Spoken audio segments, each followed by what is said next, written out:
Welcome everybody to the Three Gun Show. I'm your host Dave Hartman, and with me today is a special guest, Collin Fossen. Collin, welcome to the show, man. Thanks, Dave. How are you today?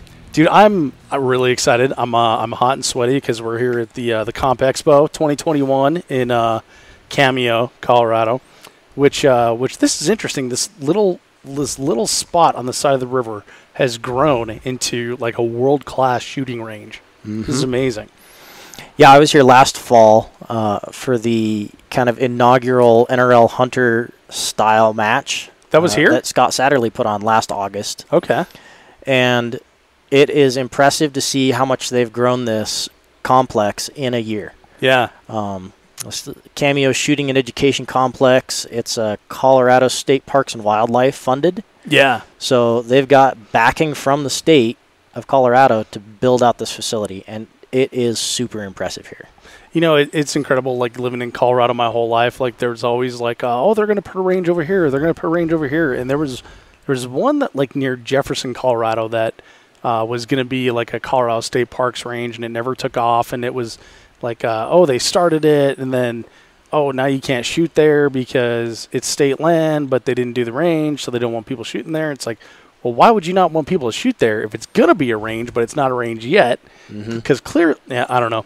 But along with my distrust of the government, I was not exactly expecting a whole lot when I came up here. But this place is fantastic, and the staff is amazing. They're super friendly. I was expecting it to be like, hey, quit running, that kind of thing around here. But they're super welcoming. They love the shooters. They're, any sort of resources around here that you want to use, shooting areas. There's archery going on right now. There was a 5-stand competition. There's a 3-gun match going on. There's NRL. There's demos. There's like a whole vendor row and all that. And they're not freaking out. Yeah, it's a super cool event. Yeah, which is unusual, again, to be on like state land. But, man, there's some sort of like magic happening here that is working out really well. This is a cool place. Yeah, it is. It's super, super cool to see this and to see it grow. I'm being a Wyoming boy, I'm kind of jealous that Colorado's got this awesome shooting facility, and I think that Wyoming probably needs to catch up a little. Yeah. Yeah, well, luckily there's several people from Wyoming here that are taking notes, which is kind of cool. So, Collin, you and I met, I think we met at the very first Magpul Wyoming Governor's match. Probably true. That was, 5-6 years ago? 5-6 years ago. I think there's been 5 of them, so I think that was 5 years ago. We were on a squad together, and you quietly just annihilated limited division. And it was kind of funny because the whole time, you're like, oh, I don't know what to do with this, your pistol. And you're like, oh, this is weird. I don't usually shoot things that are this short. And you're just kind of like, I don't know how I want to say it. But I don't know if it was like some tomfoolery of just pretending you didn't know how to shoot the pistol. But true iron sights in that limited division at that match. Yep. And just that one was interesting. Yeah. So that's when I was like, Collin is a rifleman. Yeah. It was definitely geared towards being a rifleman's match. It was less heavy on shotgun. There was no shotgun. Yeah, that was right. Started just as a 2-gun match. Yeah. Which was interesting. Yeah. So I actually started shooting 3-gun at Weld County Fish and Wildlife. Well, maybe that's where we initially So we probably met there now that I'm thinking about it.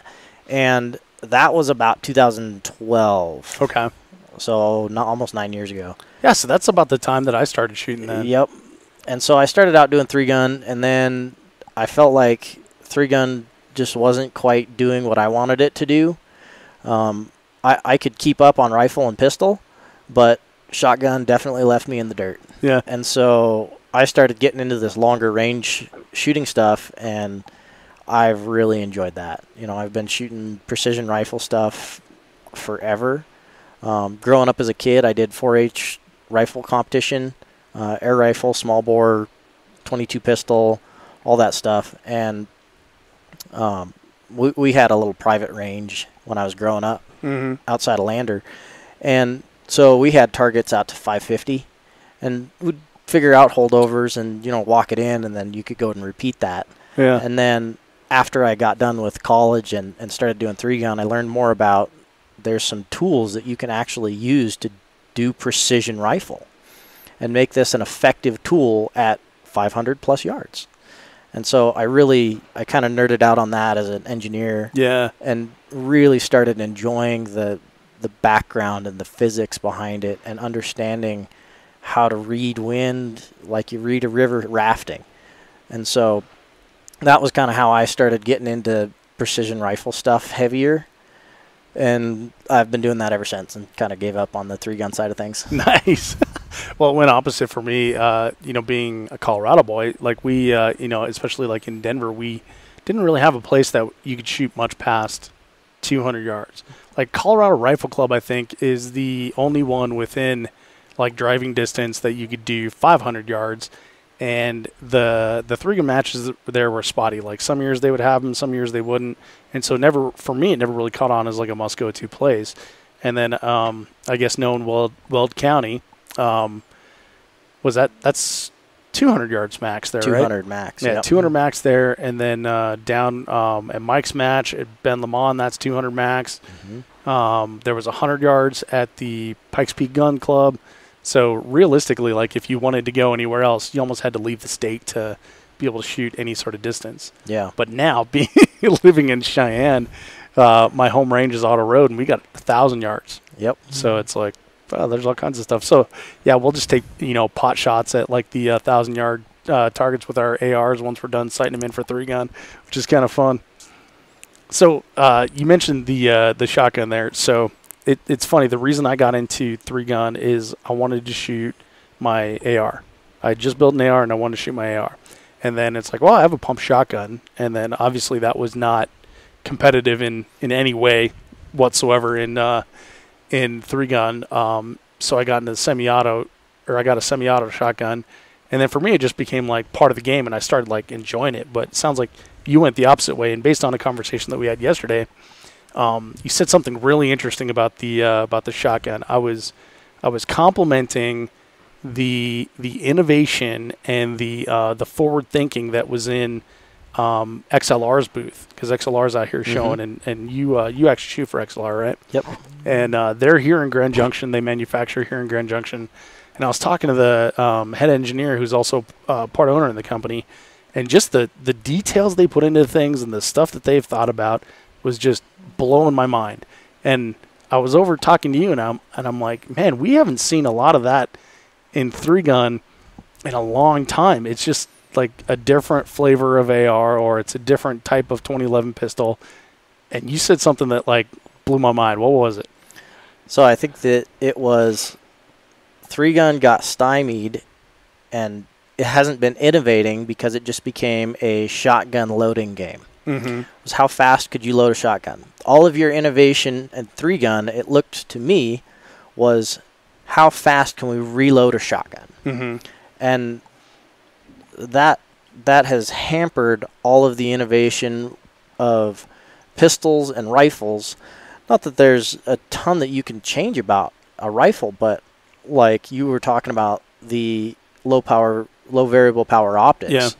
And going from 0 or 1 power, up to something like 8 or 10 is kind of the only thing that has changed in the last 9 years that I've seen within 3-gun, other than how do you load a shotgun. Mm-hmm. Yeah, and I guess I could like nitpick and try to defend, but I think from an outsider's perspective, that's probably pretty accurate. Like, there's been some small innovations in like red dot pistols, for example. Mm-hmm. We don't run like USPSA style anymore, where they're frame mounted dots. Typically, they're like slide ride dots. Yep. And that technology has gotten like really good, but at the end of the day, it's still 2011. So realistically, like milling a slide for a dot is not that much innovation. And then we switched from key mod to M-Lock. That was a big deal. Yeah, that was definitely a push from one of the big industry partners. Said, nah, this is gonna work better. And yeah, I don't know. They both still work, so they do. Yeah, like my competition rifle has key mod, but the stuff I have, sitting next to the bed always has key mod, because there's no reason to change that stuff once you have it like all set up and you've got like your flashlight attachment and everything. But I think you're right, man. So I was talking about this with a friend, and we were saying that,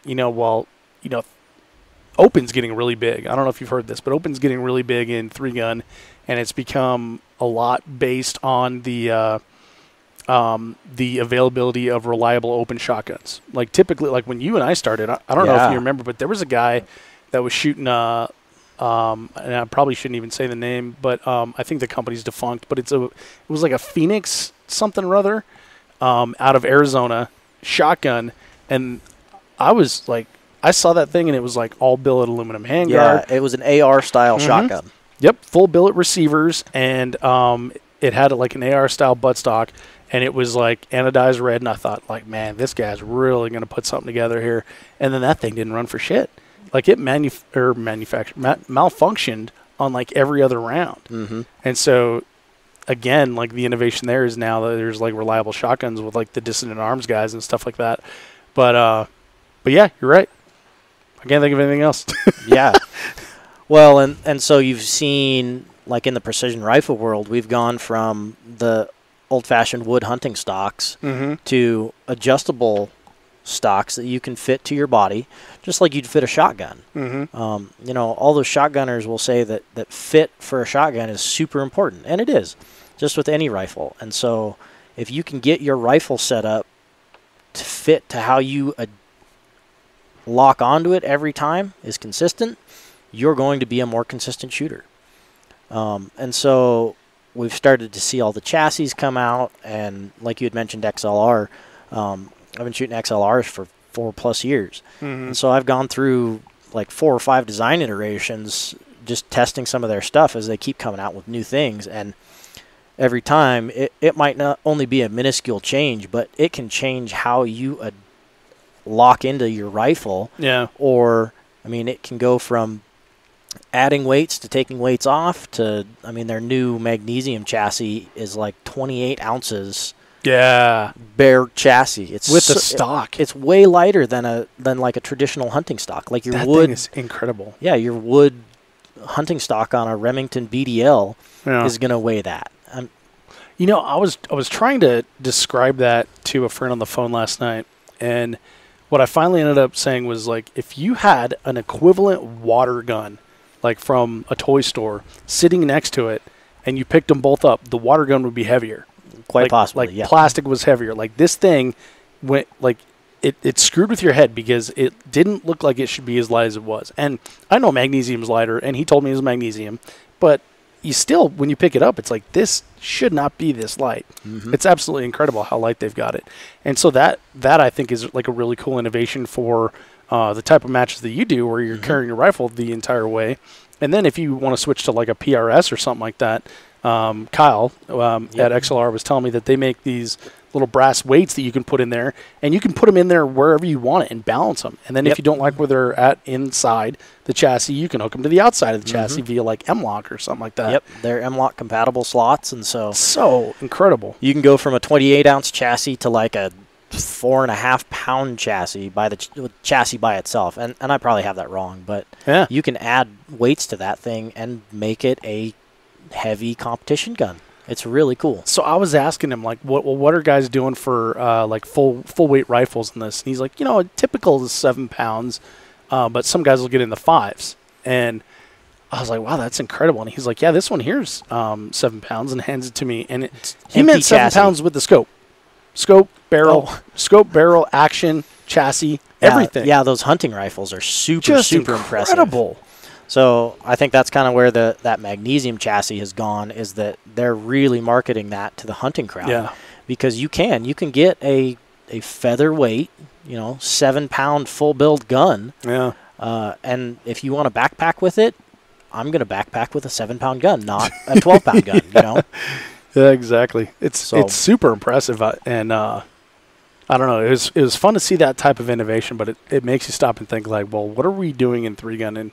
And people like to think and rightly so, I think a lot of times, is that the shooting sports is like the development ground for a lot of tactical type things, and that's why the AMU puts money into it, and the Marine Corps and Air Force shooting team and all that.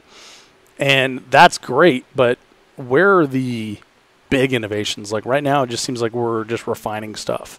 Where it's like, well, this is more reliable, or this is a gram lighter or something like that. Where it seems like the opposite is happening in long-range shooting, where there's leaps and bounds being made, where there's a lot of, and maybe it's because it's like the new hotness, everybody wants to dip their toe in the pond, Yeah. I don't know. It's super interesting to see the type of innovation that we're dealing with there. But yeah, your statement about the shotguns really made me stop and think like, dude's got a point. Can't argue with that. Yeah. Well, and that was something that I saw like 5-6 years ago, and it's just like, well, it's still just how fast can you load a shotgun? It seems. There's definitely some mental game in how do you plan out a stage, stuff like that. That I think we're losing some of our ability to adapt to unknown situations. Yeah. And so that's why I think that this NRL Hunter thing is really kind of going back to why we started doing precision rifle type events, where we had unknown ranges, unknown targetry. Everything that we're going to shoot this weekend for the NRL Hunter Grand Slam is blind stages. Yeah. 100% blind stages. There are no walkthroughs. They tell you have 4 targets you'll be shooting from one position, 2 targets you'll be shooting from 2 different positions, or there is 1 target that you'll be shooting from 4 different positions. Those are your 3 options. Interesting. They will tell you that, and then you will have 4 minutes to get from a start holding area, and the time will start at your holding area, and then you will get to the shooting location and find and range your targets. Interesting. So, I have several questions on that, because for those who haven't figured it out at home, like tomorrow I'm shooting my very first NRL Hunter match. So, Collin and I are sitting here. I'm going to pick his brain on how exactly to do it. But so, at first glance, it does not appear to be new guy friendly because it's blind, right? So you don't have like any squad mates or anything. You don't get to watch someone do it. You don't get to monkey see, monkey do. And then you don't get to have feedback of like one of your squad mates going like, bro, you got to stop doing this or something like that. And then there's no walkthrough. So typically for like USPSA or 3-gun, you can go walk through a stage and you can like, oh, well, that guy's walking like this. Well, maybe I'll do that. Or you can bring a friend with you and they can explain it to you. So this is just kind of like you're on your own. So that said, if all the competition happens inside of a bubble, how do you guys know if you're doing it right? I think it's one of those feedback loops where you really have to pay attention to where your rifle's recoiling, make sure that you're behind it so you can spot your own shots. And that, I think, is something that coming from the 3-gun side, you're gonna find very difficult. It's a learned skill. You can do it, and you can do it very well, even with a 12-pound gun that has some heavy recoil. So it's just something that you're going to have to probably square up behind your gun more than you're used to, because we're not just shooting 223s at 200 yards. Yeah. Yeah, and we tune ours like super soft, so they hardly recoil at all. Yep. And the key to this match is we're dealing with a power factor requirement. Yeah. And so these are not 6mm powder puff gun loads. They're not your BRs. They're not your dashers. They're really common in that race gun type stuff. These are 6.5 Creed and up heavier recoiling rifles. I mean, there's guys shooting 6.5 PRC running 147 class bullets at 2,900 feet per second. There's a fair bit of recoil to something like that, especially when you put it in a 12-pound gun versus you'll see these race gun matches. A lot of guys are running 22-plus pound rifles. Yeah, that's a mind blower. So we're getting back to... It reminds me like those bench rest rifles, Exactly, yeah. That's kind of where it came from. We started using bench rest rifles to shoot precision rifle matches. Yeah. And we found some things about the bench rest stuff is a little tight tolerance in the chambers, and so if you got any dirt in them, they didn't work. So we've gotten to a point where we have precision field guns. Huh, that's awesome. And so this weekend we're seeing a lot more hunting style rifles. These guys that are super backcountry hunters have built these guns specifically for taking in backcountry. Yeah. And, you know, we're talking about 8, 10, 12-pound guns that are not lightweight calibers. Yeah. So, what are you shooting out here? What caliber are you shooting? I will admit that I'm a little bit of the gamer, I suppose, at this, because I am shooting a 25 Creedmoor. So I am 25 Creedmoor. I am running the Blackjack 131 grain Ace bullet at 2940. Whoa. So it's pretty fast. Yeah, that's cool. But it's a 131 grain bullet, so I squeak by that power factor by about 4,000. Because speed? Because of the speed. And so I have a 12.0 pound gun running pretty much minimum power factor. So are you in the factory division? I am running in the open light division. Okay. I'm an open heavy. Yeah. So the light division is 12-pound limit, and the heavy division is 16-pound limit. You can be under that, obviously, but 16.0. yeah, you can't be like 16.1. That's a no-go. Yeah, yeah, it was really close. Thank God I waited at home though. Yeah. And oh man, so I heard something funny today. The guy behind me was like, "Oh, that's just what it weighed in California," and I was like, "Does it weigh different?" Does elevation affect weight? If you want to be technical about it, it does. Yeah, but not that much. I don't need to go like full physics nerd to explain that for you. So. All right. It's got to be like negligible, right? Can't even be an ounce. Yeah, you have to have like a ridiculously accurate scale to even make a difference. I was going to say the postal scale that the gal at Tech had. By the way, Tech was interesting. I've never been teched at a shooting match. That was cool. Yeah, and chronoed. That's because of that power factor and weight requirement. Mm-hmm. So we weighed all of our rifles. The weight has to include everything as you would shoot it at the stage. Mm-hmm. So if you want to run a bipod, your bipod is included in that weight. If you want to run a Raptor laser rangefinder on top of your scope, that has to be included in the weight. It is literally as if you pulled it after shooting your last target and went to weigh it. That's what you have to weigh. The interesting thing is that they didn't include tripod, and everybody's got a tripod. Yeah, so the tripod, and Scott Satterley and I had a discussion about that, is that the tripod is really a multifunctional tool. Mm-hmm. You're going to more than likely shoot off of it, but that's not a requirement. It might provide you a significant advantage at some of these stages because you're dealing with some weird natural terrain feature. However, it's more than likely you're just going to spot from it, and then you would go and lay down prone and use a bipod. Okay. And that's why the bipod weight is included in the rifle weight if you're going to use it, because it's pretty much a fixture on the rifle. Right. But the tripod, you're going to use it for glass, and then you might clip onto it, but you also might not. And so that's the difference. And you can't really glass off of a bipod. You can. Yeah. But it's a feat to do that rather than glassing off of a tripod and using it as a support tool rather than a bipod, which is just a support tool. Yeah. And I guess from that standpoint, if the point is it being like a hunter-based match, will say that, like, I'm not a huge big game hunter, but not for any reason or anything, but watching like Meat Eater, they always glass from tripods, and you rarely see them shoot from tripods. So I guess that is like skill that you have to ancillary learn. tool or something like that. Yeah, it's definitely a skill that you have to learn to do. Yeah.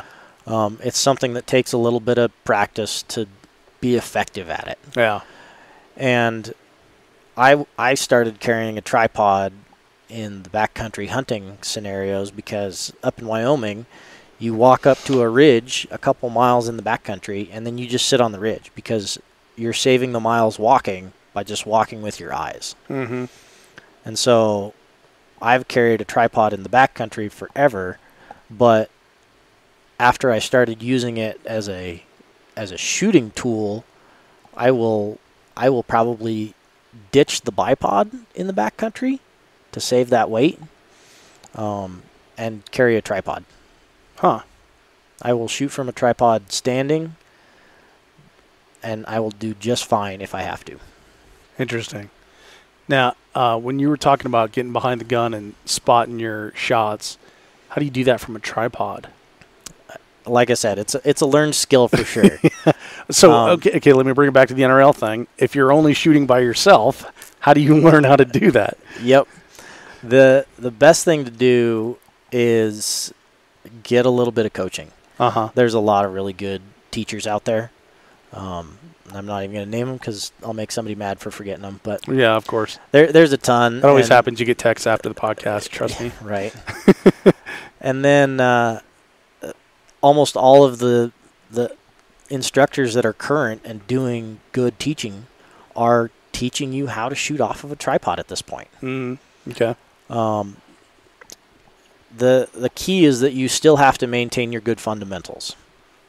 So when we're shooting prone, we're trying to get our rifle towards our center line. We're taking all that recoil and pushing it through our core, through our hip, down our leg, in that kind of straight line behind the gun. Well, now, no matter what you do, and this is pretty common across the race gun stuff or just precision rifle shooting in general, is that you're now doing that same thing just from a different body angle. You're still square behind the gun, even if you're standing, kneeling, sitting, prone, and taking that recoil to manage it and keep your scope on target. I mean, I'm not talking about keeping your reticle on the target. That's impossible. Yeah. But you can definitely keep your view of that target in your scope if you're managing your recoil properly. Right. And then using the proper amount of magnification, right? Mm-hmm. Or so correct me if I'm wrong, but it seems like people tend to over magnify on targets. That's something that I see. Personal preference, I have a pair of 15 power binos that I spot with usually. Mm-hmm. And so I run my scope at about 15 power. Oh. So because my field of view is almost identical between the scope and the binos. So when you transition from one to the other, you kind of know how to reference major features to minor features to target. Yeah. Okay. And so for you, that's something that I think that we probably need to talk about is how do you get up to a shoot position and start finding these unknown targets. Right. I think so is the first target supposed to have some sort of like stick or flag or something like that? So there's supposed to be a colored placard adjacent to the first target of the array. Okay. And then all the other targets after that should be towards the one side of that array that your RO will tell you, here's your placard. All of your targets align from the first one to the left or to the right or straight up or however they're set up. So they'll actually give you a little bit of a hint on where they're at. That's kind of the idea. And that's one of the big divergence points from the competition dynamics events where like Steel Safari that's been running for 20 years plus, it's all unknown targets, and they just give you a boundary limit. So they say, here's a left limit, here's a right limit. If your eyeball is over the top of this pin, your 6 or your 3 targets are within those bounds. Mm-hmm. Go. Right, so you have a rightmost limit and a leftmost limit. Mm-hmm. Okay. How do you like that type of shooting? I love the unknown field shooting. It is my absolute favorite. Yeah? Because it's like mimicking a hunting scenario. Sure. And that's kind of the idea behind this event is that now we are going out and we are mimicking 20 different shots in hunting scenarios that you might not get unless you were hunting for 20 years. Right. Now this is definitely like Western style hunting, right? Mm-hmm. Is there going to be like an NRL Midwest where you just like sit in a deer stand? That's not something I even know anything about. The steel just comes by. So just get a 6-pack of Heineken. Chaz McCrander runs a match in Omaha, south of Omaha, Nebraska, and he ran an NRL Hunter match this spring in February. And I went out and shot that match. That was the match that I ended up getting first at. Nice. Overall. Congratulations. For the year, and qualified for the Grand Slam. But he did have a tree stand stage. Yeah. You had to climb in the tree stand. They said go, and you had to go climb in the tree stand. And then you had to shoot your I think that one was a 4-target stage because you had one position to shoot from. And they're all like 10 yards away, and you put out They were piles of definitely corn. not that. Oh. They were a couple hundred yards away. I don't know, man. I watch a lot of Instagram, and I've seen a lot of Midwest hunters. Like, I feel like I could throw a rock and like knock that deer over. Yeah, this is definitely more like a Western hunting where you're out trying to find your targets and they're not closer than 200 yards. Yeah, I try to explain that to people because my my stepdad was a big game hunter, and he would obviously come back with war stories and stuff like that. But I try to explain like that type of hunting to people, and they're like, "Well, why wouldn't you just sit in your deer stand?" I'm like, "People don't have deer stands." And then in when I lived in Texas, like deer leases are popular, you know, so it's like you just shoot whatever malnourished deer comes along in front of you, and yeah, completely different out here in the West. Yeah, it's definitely something we do a lot more spot and stock type hunting. Yeah, which is cool to see that NRL has like taken that and run with it, you know, because it is like a regional unique type thing, but it in application it's also a very fun sport. It is. Yeah, that's exciting. Yeah, we just don't have any tree cover. I mean, where we're shooting, there's like junipers and pines and stuff, but they're stunted and 8 feet across, and they're like 100 yards apart minimum. So it's not like you're walking through a forest. This is all high mountain country, tall sagebrush type scrub, and you don't get the opportunity to sit in a tree stand and wait for something. You have to like go look at it, find it from a mile away, and see how you can get closer so you can make an ethical hunting shot. That's fun. Yeah, man. I don't know how much time you spent like in the in like Minnesota, Wisconsin area, but when you're driving down like anything that's not an interstate, it's like a state highway or something like that, every farm store has like a whole parking lot full of tree stand or deer stands that are like they're ready to go for you to like buy, throw on a trailer, and then haul out to the back 40. You know, that's funny. Yeah, it's really interesting. America is like so diverse as far as like land and customs and things like that. Yeah, the landscape changes so much. It's absolutely insane. I spent a few days in Georgia last year around that had to have been like October or something like that. And god dang, that was like an eye opener. You know, I leave Cheyenne, it's 20, and then I get to Georgia and it's like 90 at night. You know, it's like dark. Like, hey, this is the coolest it's going to be all day. It's 90 degrees. It's humid. Anyway, so to have those different types of things that that may be regional, but for it to appeal to so many people and see the popularity of like NRL Hunter series exploding is really cool. I guess it's like really striking a chord. Yeah, I think they did a really job of bringing this type of shooting event to more people. Yeah. You know, this is definitely something that we do a lot out west. Growing up in Wyoming, this is how I learned to hunt. I mean, I didn't shoot anything at 50 yards. That wasn't a thing. Yeah, and you didn't wait for the game to come to you. No, you have to go get it. You had to go get it. Yeah, there's a lot more chase in the fair chase portion of that hunting thing than you might see if you're in a forested area. So yeah, it's that's super interesting. All right, so okay, when I get to a stage, so I got to figure out like where the first target is. There could be 1, 2, or 4 targets. Correct. And it could be positional or it could be target based as far as that, but there's 4 targets to score. Mm-hmm. Is that right? There's 4 engagements. Let's call them engagements. Okay. Because you might be shooting at the same piece of steel 4 times. Okay. Okay. Or up to 8 shots at the same piece of steel, but you get 4 engagements. And so when you say up to 8 shots, is that first round and second round hit? Yep. Because you get 2 attempts, right? You can have 2 attempts. So a first round sent down range, if it hits, you move to the next engagement. You get 2 points for it for a first round hit. You move to the next engagement.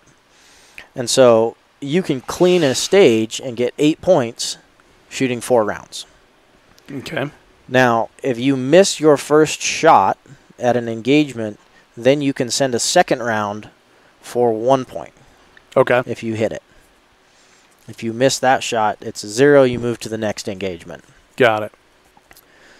So if we're shooting a 4-target stage, you're going to go and you're going to shoot target 1. If you miss it your first shot, you shoot it again. You hit that one, you get 1 point, you move to the next target, and you repeat that process. So like a 2-target stage, 2 position. You're going to go to position 1, shoot targets 1 and 2. Then you're going to go to position 2 and reshoot targets 1 and 2. Got it. Now, is that 4 engagement thing, is that something that's kind of common in long-range shooting sports? No, I think it was kind of kept at this style to keep it lower round count. Right. Well, the reason I ask is I shot the Vortex Extreme a couple of years ago, and it seems similar to that. Sure. Where you would get to a place and there would be 4 engagements. Yeah. But you had partners, right? So they were you were your partner that was engaging the target. So. Yeah. So this one, since it's all on you, you're going to shoot some rounds downrange. It's going to be between 0 and 8 shots. Got it. Every stage. And now, there's got to be like an RO at every stage, right? Yep. There's going to be an RO at every station. Is there any kind of communication that you have with the RO? You can ask yes or no questions of the RO. Okay. So you can, if you're pointed at a target, say, am I pointed at the right target or the first target? He can say yes or no.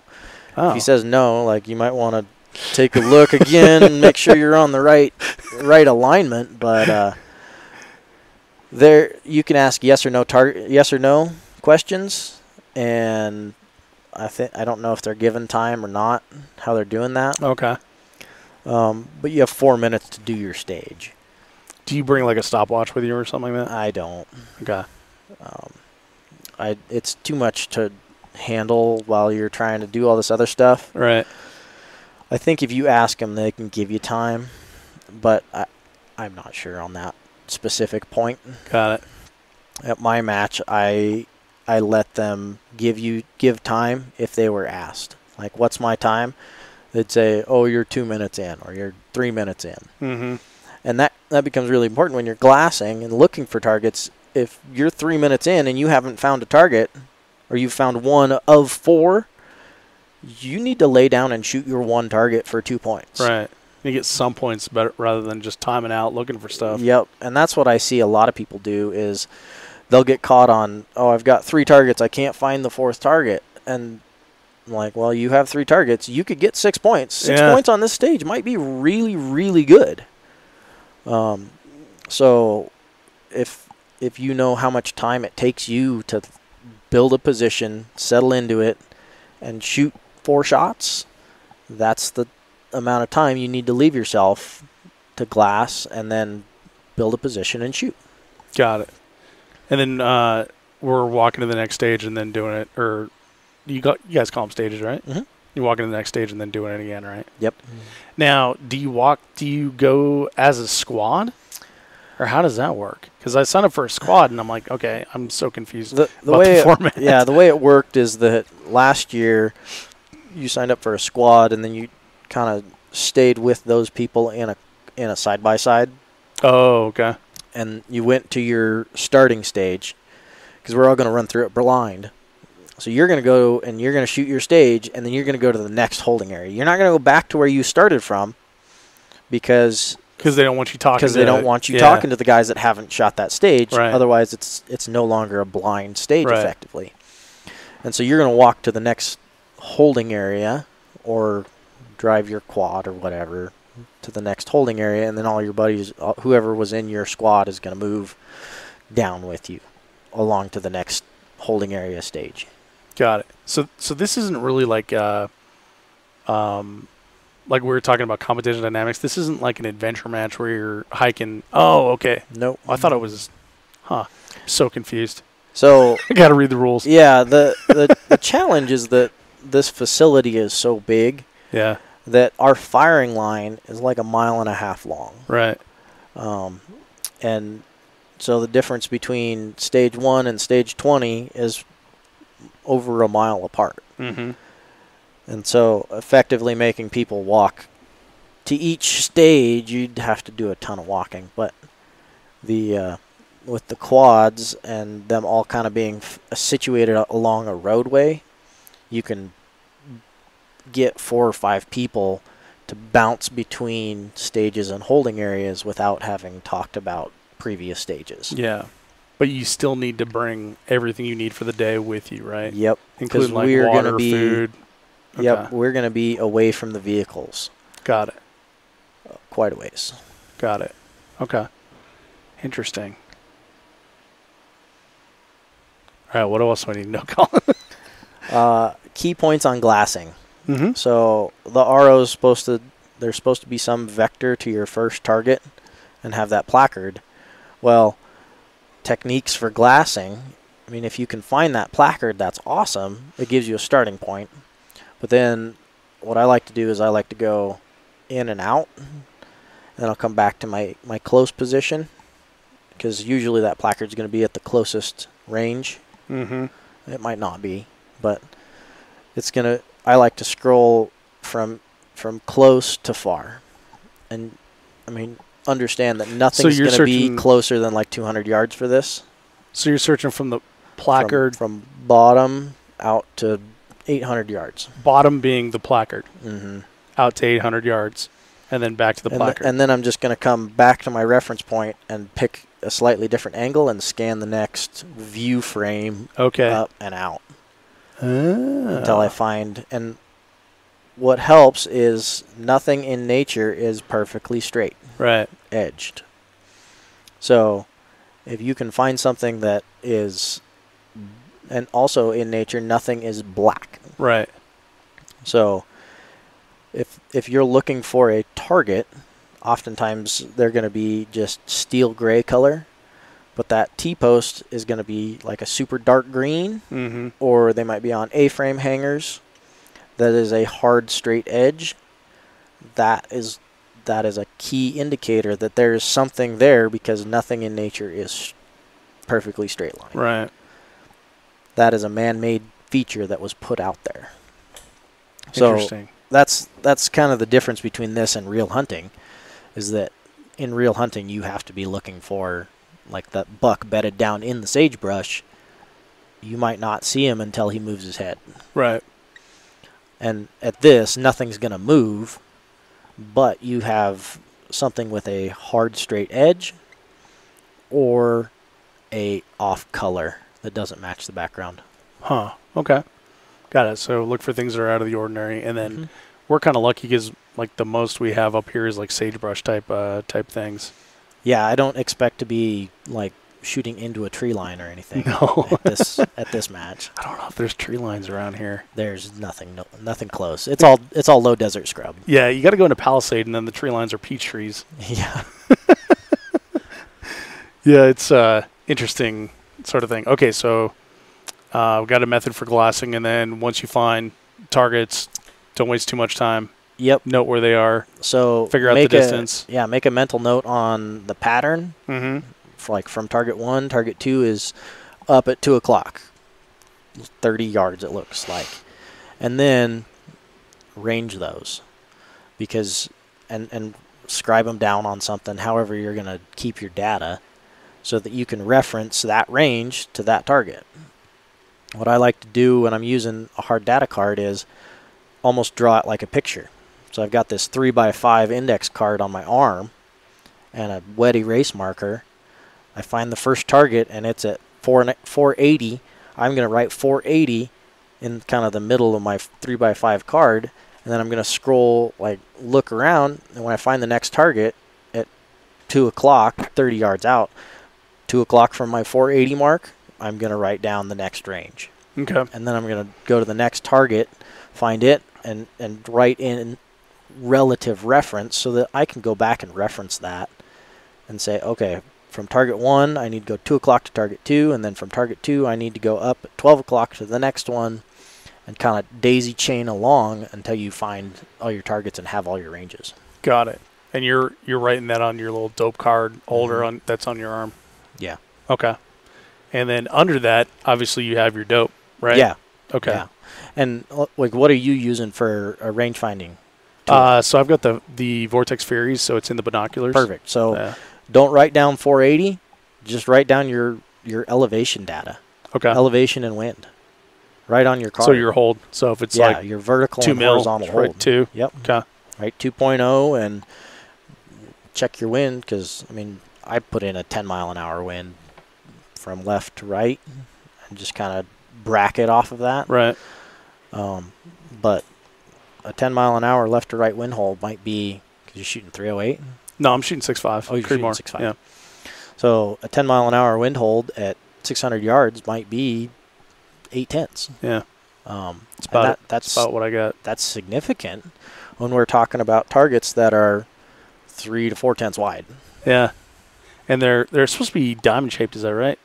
I don't know what he's got out. He might have some diamonds. He might have some animal shapes. But we will be told when we're in the holding area exactly what shape we're supposed to be shooting at. Got it. Okay. They might all be diamonds. I don't know. Okay. Interesting. I had animal-shaped targets. Yeah. So I had some pronghorn. I had some bison. I had some coyotes. A couple different coyotes. A running coyote and like a howling coyote. Some prairie dogs, because it's Wyoming. You always shoot some prairie dogs. But I did have some people curse at me at my match because I had prairie dogs at like 180 to 220 yards. But those prairie dogs are literally 3 inches wide. I mean, they were life-size prairie dogs. They stood 10 inches tall and were 3 inches wide. That's not an easy shot when you're talking about actually shooting. That's like the skinny Sammy targets we shoot in 3-gun, you know? Almost the exact same thing, really. The mini poppers. Yeah, mini poppers. Yeah, those are a pain in the butt because they're skinny. They don't give you a lot of slop to work with, you know? That's funny. Interesting. Okay. So look for things that are misshapen, draw them on your card in a wet erase, and then at what point is it like okay to get rid of that? Like once your time's up? When your time is up, clear your rifle, make sure it's safe. I think we're running around with chamber flags all weekend. Okay. So you're going to be putting the chamber flag back in. RO should clear your rifle. And then when you get down to the holding area, take the time, sit down, clear your mind, you know, review kind of what was going on, what the wind do. Keep that in the back of your head. Yeah. In the next stage, because you were shooting kind of daisy chained along, so the wind might be doing something similar from stage to stage. Generally from east to west or west to east or north to south, whatever we're doing. And then sit down, reload your magazine, wipe your data card clean, and get ready for the next one. Got it. Do you only bring one mag with you, or do you load up everything? I'll usually have 2 magazines. Okay. You use one in case? One on the hip, and then one in my pocket. And I grab the hip one first because it's easy to access. So when you get up to your glassing position, set your gun down, pointed towards wherever they say the array is. Put your magazine in, because then you don't have to mess with it, and you don't have to forget about it. Take your chamber flag out, put your magazine in, and then start glassing. And then when you're ready, you can just throw your rifle up, dial your data, and go after it. Got it. Okay. Cool. Well, shit. Sounds easy enough. Sounds easy. Sounds easy. It's a little more challenging in practice, but I think you'll have a blast at it. I'm excited, man. Like I said before, I love shooting. I love shooting sports. I love shooting rifles. The reason that I got into 3-gun was to shoot the rifle, and I just love doing stuff that's like kind of outside your comfort zone, you know. Mm-hmm. And then the other fun part is like the 3-gun show audience gets to come along the way and listen to how it was, because I'll do a wrap up podcast as well and talk about the experience and things I learned and stuff like that, and it'll be a really good time. Well, real quick, I want to talk about the matches that you do as well. So you've done the club match in Laramie for quite a while, right? I've been running that for almost 2 years now. Okay. And has it been NRL the whole time, or is it it's just a new format? It's just a local club match. Okay. So it's not affiliated with anything until they started doing this YCO PRL. Okay. And it really is just a local club league. It's like a border war kind of thing. It's Colorado. even smaller than Border Wars. So Border Wars there's literally started out tiny too. Yeah. And so there are 4 matches in a rotation that within about a 2 to 3 hour drive of Denver, North Denver area, you can be at a match almost every weekend of a month.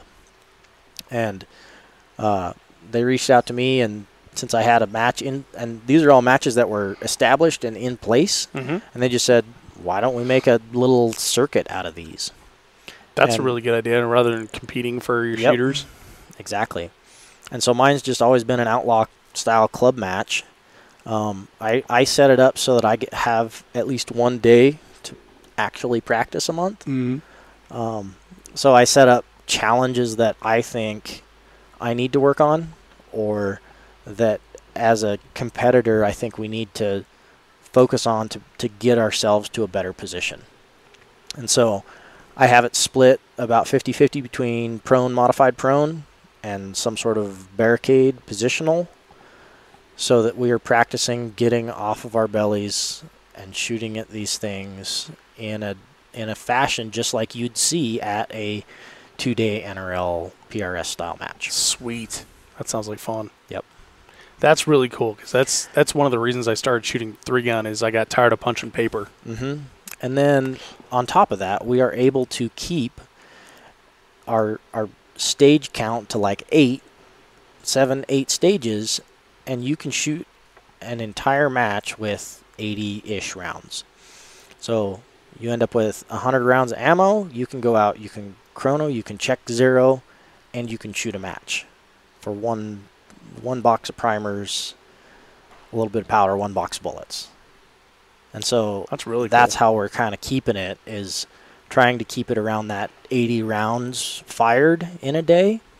So it's not super heavy on components, but you still get enough good practice in that you can effectively train for the bigger matches. Right. Okay, cool. I like that format. I'm gonna drag Forrest and Chad. We're gonna come shoot with you. Yeah, come on out. So Buffalo Bills Revenge. Are you doing it again next year? Yes. When in the year is that? Is that March, April, sometime? We ran it in late April. Okay. And I think I'm probably going to try and do it in that same last couple weeks of April again. How was the weather this year? This year we had some interesting weather for the RO shoot on Friday. All of my ROs were allowed to shoot the entire match in one day if they wanted, and then worked Saturday and Sunday. And so we had thunder snow on Friday. Hang on. What's thunder snow? So we had I've never heard of thunder snow. We had a snowstorm roll through, and it was thunder and lightning in the sky, like, and snowing, sticking snow sideways, shooting in 15 plus to 20 mile an hour winds. It was, we all had to literally stop shooting because your rangefinder couldn't cut through the snow. Interesting. Like, a rangefinder will cut through rain, okay. Yeah. But in snow, there's enough reflection there that you'd go to range and it'd be 10, 15, 15, 10, 12. Like, you couldn't get your laser to shoot the target and get you a return. So we had to actually stop shooting at the RO shoot. And then Saturday and Sunday, it turned out being reasonably nice, other than it's Wyoming and we do have something called wind. Sure. Yeah, which, by the way, shooting at auto in the springtime and just sitting there and spotting while someone else is shooting, like, teaches you so much about the wind. Absolutely. Because those hills in that area, man, they're unforgiving. You know, and you can see the wind coming off the hill and rolling around, and then when you're watching someone's trace, you can see what the bullet's doing, and wow, you learn so much just sitting behind the glass and watching people shoot. Yeah, one of the coolest things is if you can ever get to a range where you're shooting 800 plus yards, and you have a 20-mile-an-hour wind, 20 plus, and you still get trace. Yeah, like you get to see that bullet take off and then curve back into the target. Yep. It's got a vertical arc, and then it has this horizontal arc component to it that's so cool to watch if you ever get to watch it. Yeah, that's exactly what I'm recalling. And man, just watching like the different land features and how they affect the wind, and you know, it's true with this what you learn about the wind being different everywhere from your position all the way out and stuff like that. And just watching how different the wind is. Like, okay, well now the bullet's behind a hill, and so the wind's not affecting it much, and then it broke that hill, and then now it's pushing. Like, oh man, it's so much fun to sit there and watch that. I don't know, it's just fascinating to me to like watch the effects of that stuff. You learn so much about like what to look for when you do come to a stage where you've never been to that terrain before. Yep. Yeah, Wyoming's an interesting place for that. So, okay, so look out for Buffalo Bills Revenge next year, somewhere in the spring time frame. Come shoot Collin's match, and I think Collin's too modest to tell you, so he's also an instructor as well. Reach out if you want some instruction. And we also just did Collin's got a ton of stuff going on. New father, got a bunch of stuff, a bunch of cool things that he's making in his basement too. Collin's what do you call yourself? A seamstress? That doesn't seem right. No, I mean Stitcher. Yeah, I sew things. He sews things. So Collin has made a whole line of outdoor products specifically for shooting under Fehu Outdoors, right? Fehu. And it's fehuoutdoors.com. Yep. Check that stuff out. I've been following Collin on Instagram for years, and just recently in the last year or so, he started posting some custom goods. And I was like, man, where are you getting that? And it turns out he's making it himself. And we've got a cool video that you'll see on YouTube coming soon from Collin, explaining his new pack. Fantastic stuff, really popular in the NRL and the adventure shooting game, and encourage you to check it out because a lot of the stuff that we do crosses over, and you may find something you like there. So, Fehu Outdoors, FEHU Outdoors.com. Check Collin out. Follow him on Instagram as well at the same handle. Collin, man, thanks for being here, dude. I truly appreciate your time and your knowledge, and I want to give you one last opportunity to leave the audience with a piece of advice or one thought, anything that you think might help them out. Oh, thank you. I think we had a really good conversation, so I appreciate that. Yeah, I'm pumped. I guess the thing I'll say is if you ever see me, come ask me. This is my passion. I enjoy shooting. I enjoy the precision rifle stuff, so I'm happy to talk about it. Nice. All right. Collin Fossen, everybody. Thanks for being here, Collin. Thanks, Dave.